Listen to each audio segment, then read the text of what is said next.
Jessica Willis Fisher is opening up about abuse she said she endured at the hands of her father, Toby Willis, who is currently serving 4 prison terms for child rape.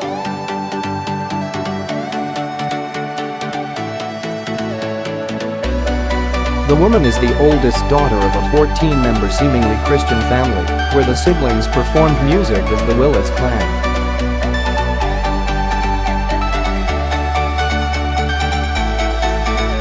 The children became famous after appearing on America's Got Talent, where they wowed the judges with their folk country take on the sound of music.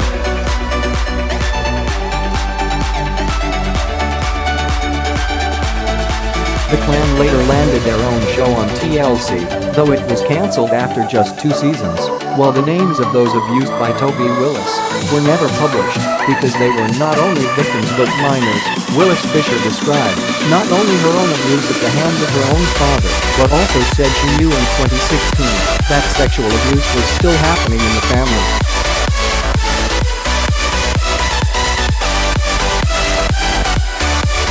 She described her family system as disturbingly sick and let other survivors know that they are not alone.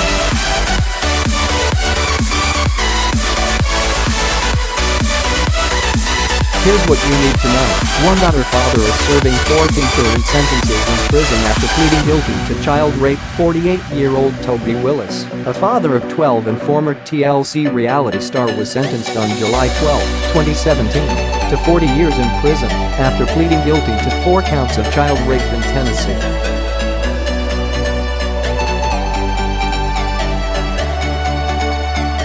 He had previously pleaded not guilty to the charges brought because the convicted child rapist's victim was underage. Their name was withheld to protect their identity.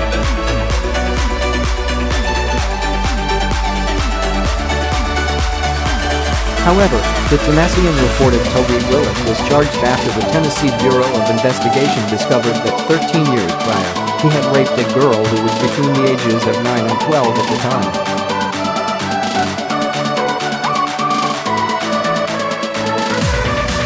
According to court documents obtained by FOX 411, the victim was a member of the Willis family.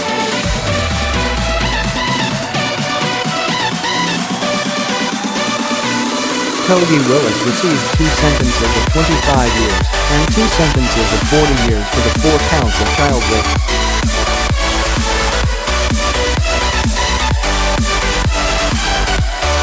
The sentences are to be served concurrently, which means that he'll serve a total of 40 years in prison.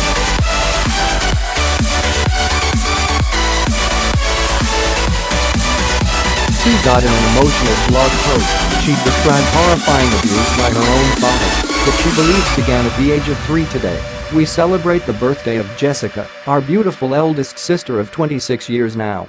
Today, we also commend and support her brave vulnerability with the world.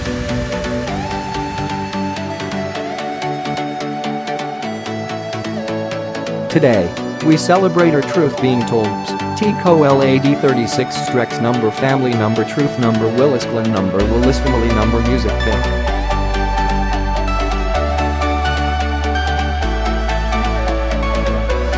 Twitter.com 5XR8ZSFKJX, B. Willis clan, at B. Willis clan. April 13, 2018. Willis Fisher said she believed her father began sexually abusing her at around 3 years old, adding that the horrifying acts began as far back as I can remember.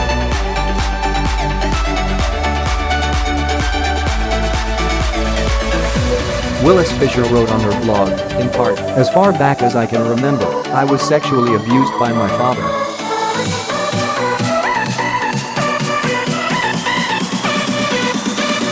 I figure I was around 3 years old and some of the earliest memories got initially, I had no way to know that anything was wrong.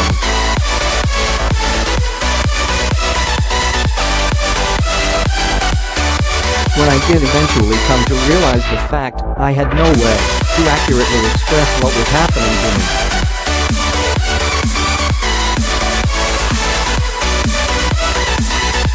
There followed immense shame, distrust, and hurt throughout my childhood, even in the happy times.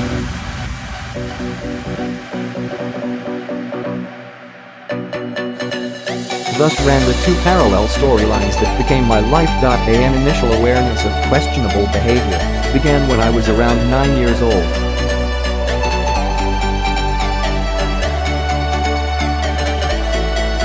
Something, I'm still not sure what, caused my mother to become suspicious of my father's interactions.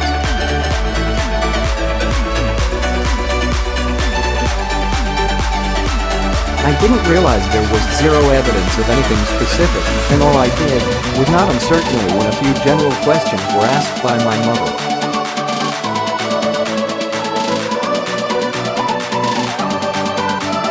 I heard my mother raise her voice to my father for the first time in my life, and I thought the adults would figure it out.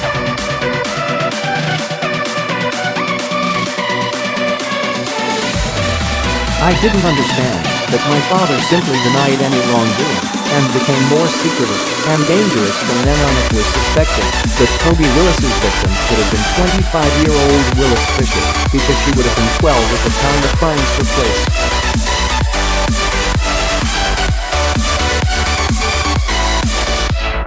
Willis Fisher described further terrifying abuse and seclusion in her blog, including how her father had forbid her to see her boyfriend, who had figured out something was amiss.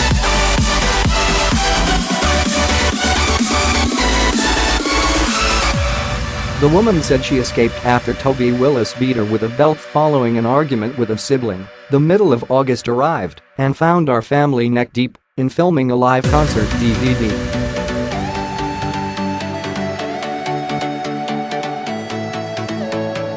Things were strained, and rehearsals included huge blow-ups and power struggles between my father and I, or sometimes another sibling.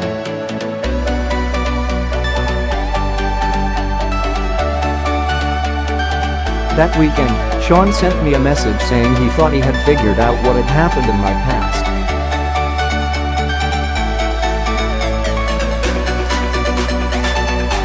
I confirmed that I remember him asking me if I was safe. I looked around, and, though I didn't voice it, I realized I was not.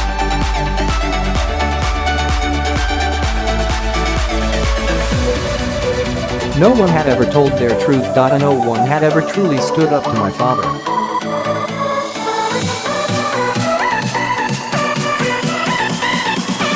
I personally had never shared the details of what he had done to me. Doing so would put me in danger, but it had to be done.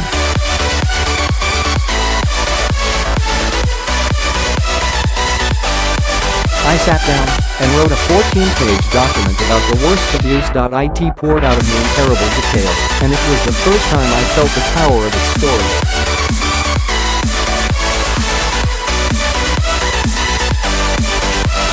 I showed the letter to my mother, who was rightly outraged. My father refused to read it and accused me of lying.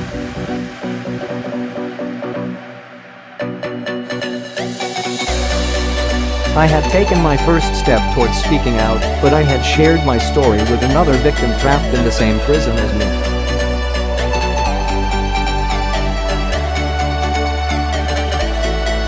My father lashed out at both of us with whatever threats necessary to maintain his control, and began consistently threatening my mom with the lives of the entire family.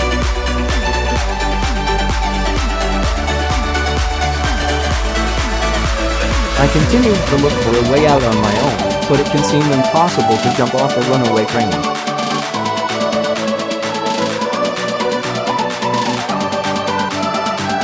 When we arrived home from tour that autumn, I was somehow able to go out with Sean one more time.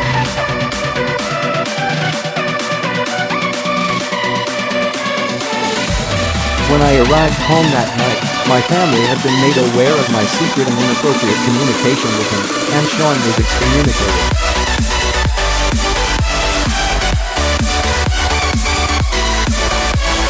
My father threatened his life. I was forced by my father to break up with him multiple times over the following months.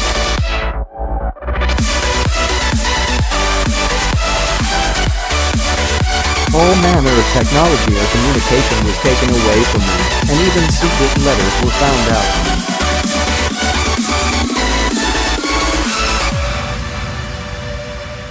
It was imperative to keep me closed off from all help, as I was now fighting to get out.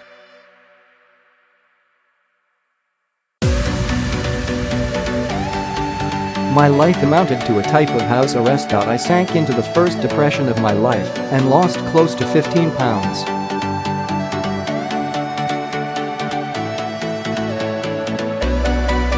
We continued to perform, to film, and for the first time I saw the reality of my life.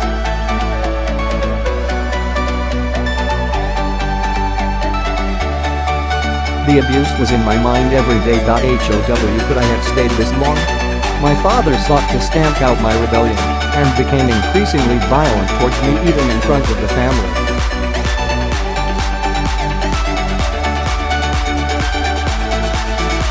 I felt myself losing my grip on sanity. I was accused of being the only problem in the family, ruining everything.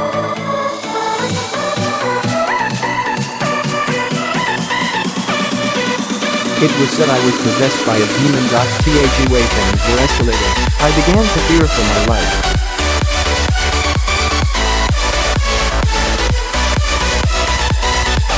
In January, my father assaulted me on the tour bus in front of the entire family.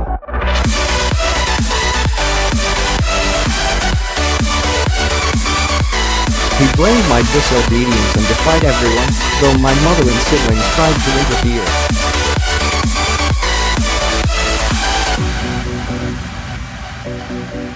A police car pulled up behind us, and when the officer entered, I hid in my bunk to hide the blood and the forming bruises.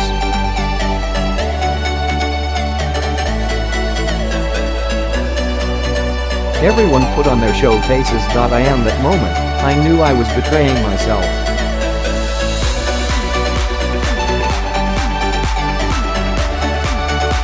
I was the one keeping me prisoner.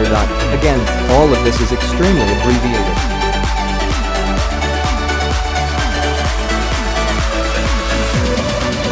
I have focused on my own personal narrative and tried to distill events down to the most impactful points.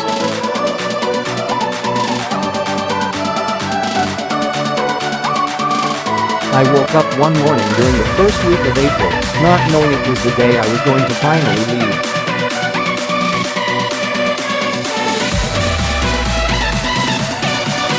The TV show had just finished filming. We were in Tennessee at a new rental house, and we had a few weeks before our next gig.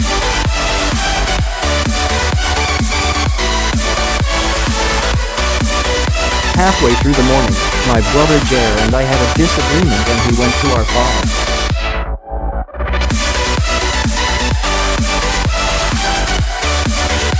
Dad came down and confronted me. When I didn't apologize, he took off his belt and beat me like when I was younger.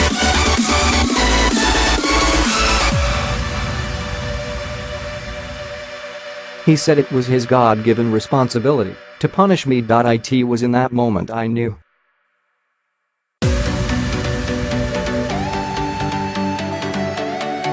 The threats and violence stopped working. No matter how it happened, I would leave by tonight.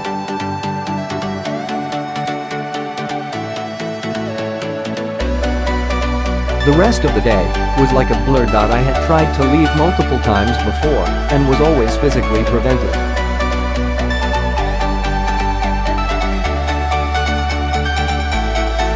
But something was different this time. I was almost in a coma, not saying much, one half of me completely paralyzed in fear, and the other half slowly proceeding, almost funneling, holding each little inch of ground I gained.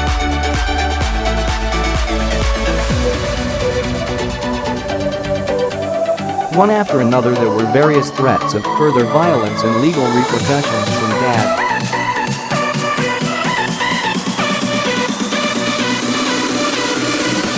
My mother and siblings made religious and emotional appeals. Everyone was terrified of what would happen if I really left.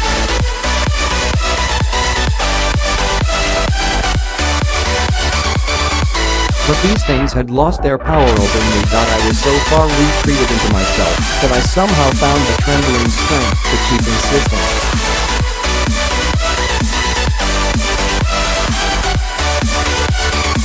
I was allowed to use a phone to call a friend, and without being given an explanation, she told me I was welcome to come and stay for as long as I needed.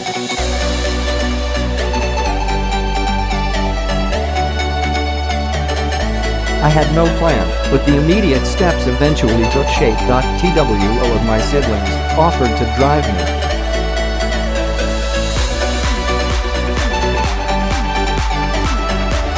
Sean had gotten me an emergency phone that I had been too afraid to use. I now dug it out from between my mattress and box spring and sent a message saying I was coming out.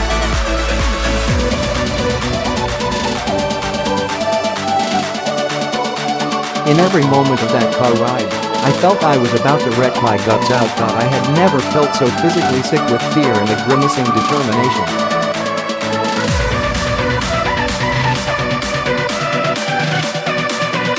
I woke up the next morning in a strange new world. My 24th birthday was only a few days away.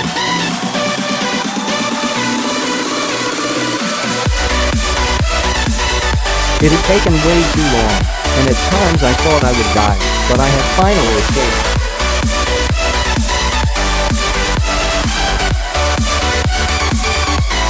I had left everything but a few clothes and personal items. It was astounding to me that life continued on like nothing had happened. The earth continued to turn.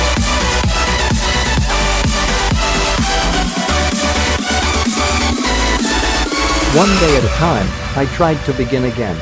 In 2016, Willis Fisher said she knew sexual abuse was still happening after finding her mother and some of her sisters crying in a room and told her father she would not ignore it. This time Willis Fisher explained in her blog that in April of 2016, she had come upon her mother and some of her sisters in a hotel room and just knew sexual abuse was still happening at the hands of her father.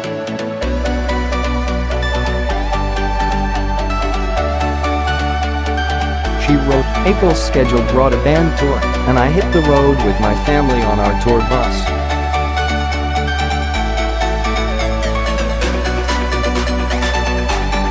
It was the day before my 23rd birthday and we were in Minnesota performing and filming our TV show.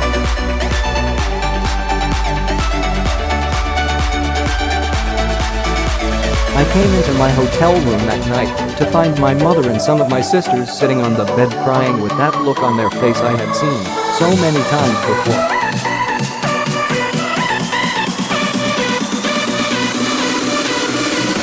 The coldest, blackest pit opened up in my stomach because no words needed to be said for me to know something had happened.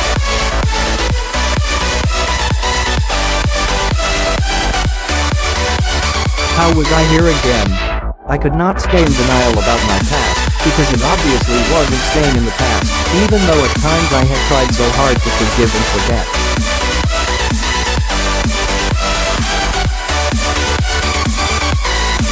Things were not over. They had never been over.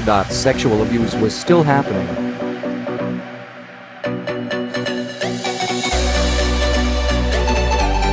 And I knew it. Deep in my gut. Life seemed thin and fragile and about to shatter in that moment.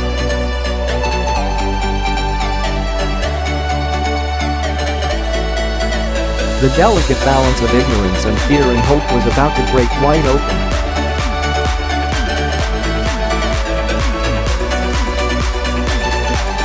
I was the adult now.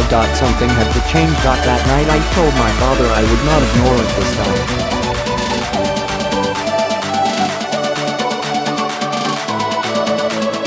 I told him I would leave as soon as I could find out how to do so. Other family members echoed similar declarations.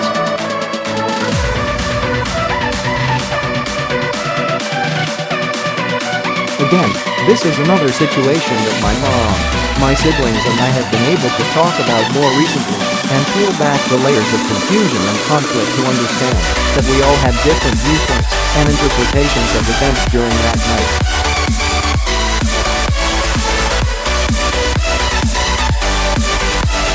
I was shocked and devastated by the revelation of events leading to Toby Willis's arrest, Brenda Willis said in a September 2016 statement.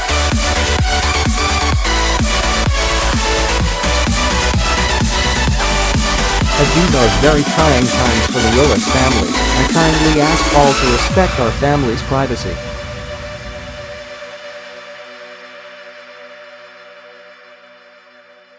As a mother of 12, my first priority remains with my children and helping them through this traumatic event.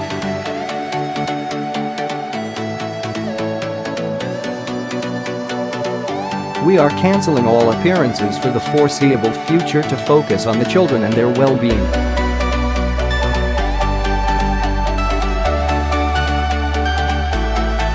We apologize for any inconvenience this may cause. We have, and will continue, to fully cooperate with law enforcement officials and ask that you direct all inquiries regarding Toby Willis's case to the District Attorney's Office, who have our complete support.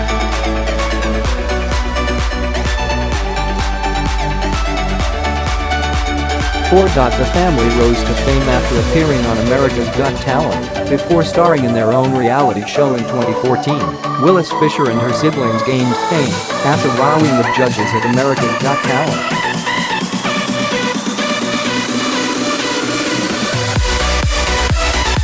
The family, including parents Toby and Brenda Willis, garnered the attention of TLC, who gave them their own reality show, The Willis Family.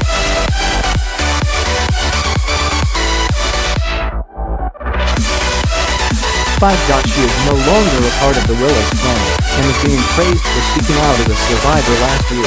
Willis Fisher went on to marry the love of her life, Sean Fisher, and explained that, while she is not a part of the Willis clan, she will always call them family.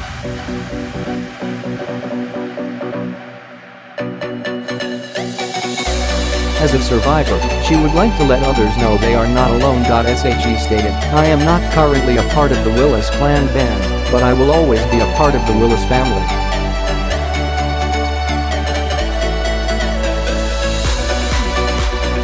There is much to learn for myself about the truth of healthy relationships, faith, family, home, success, fulfillment, and so much more.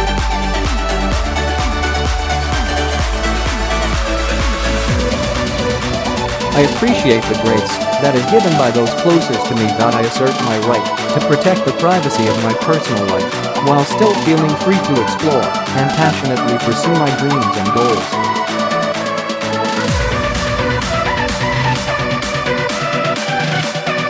I am excited by the possibilities of the future and the beauty of the now. You are someone whose honesty and vulnerability invited me further into true connection. You have helped save my life.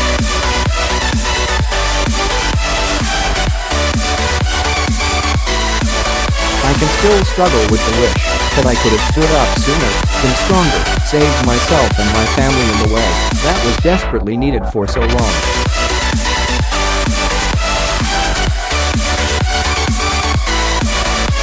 But I have learned that I did the best I could at the time, when it felt like there was no choice.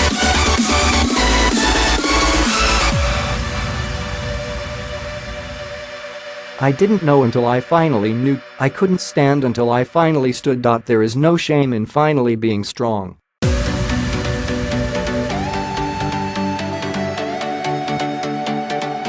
I am a survivor. If you too are a survivor, you are not alone. If you are in need of support, the National Sexual Assault Hotline is available 24/7 at 1-800-656-4673.